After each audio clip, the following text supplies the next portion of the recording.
And I was told two things. One, that my life was not safe, and the second, that if I returned, I would jeopardize the political standing of my sister. So it was fear and guilt which they played on. The fear didn't matter for me because I knew I was innocent, but the guilt continued to linger. When she was first time Prime Minister, and I didn't want to come back because I didn't want to live with the thought that if I had returned and somehow government fell out, we forever be held responsible. But in the end, it was no longer possible to stay out, and my mother herself was telling me from the beginning that you must come back and face the cases in court. And finally, it was her opinion and others' overwhelming opinion which I had to follow. I could not forever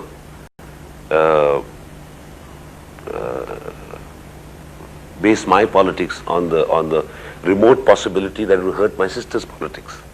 And this government which we have now, which is elected on, which got its votes on the blood of Zulfiqar Ali Bhutto, twice got its votes, twice came to power on his sacrifice, is absolutely directionless. It has no direction. It seems to be in a state of drift.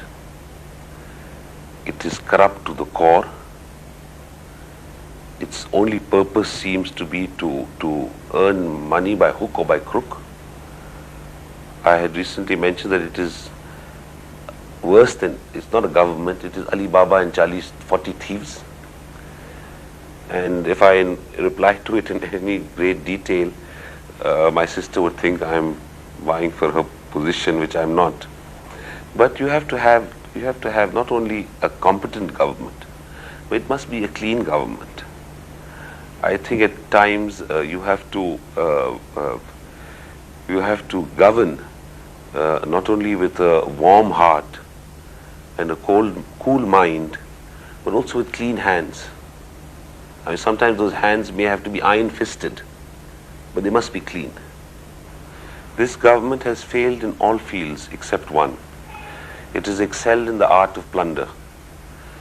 It has failed in all other fields, including foreign policy. Pakistan today is more isolated than perhaps it ever was. Adventure in Afghanistan has misfired, backfired. There's anarchy there. Iran and China are not prepared to support us on vital issues. The Muslim world as a bloc which supported us, the Arab and Muslim world which as a bloc supported us during past periods, especially during Mr. Zulfiqar Ali Bhutto's time, has declined to do so now. Aside from a rotten economic system and social collapse, the foreign policy has been a failure. Mr. Murtaza wants that his father's party, the way it was, clean, no outsiders, I mean, that he wants a clean party. He says, why, if we are asking for democracy, why don't we have democracy in the party? Why don't we have elections in the party? And he's right. She made police, women police, okay? Did you read about that German lady who was robbed? I read it in the papers. The German lady, somebody went to her house and robbed her of her Deutschmarks or whatever. She went to the lady police office, police station, and the police women, they beat her up, arrested her, put her in the thana, and robbed her more. Now what I'm saying is that who are these police women? You know, if she thought about it, or if she had discussed it with me, I would have said, get police women from the villages. There are a lot of women from the villages who are clean, who don't know the chalaki and things of the city. They have not lived in the cities, and they are more honest. Believe me, they are much more honest.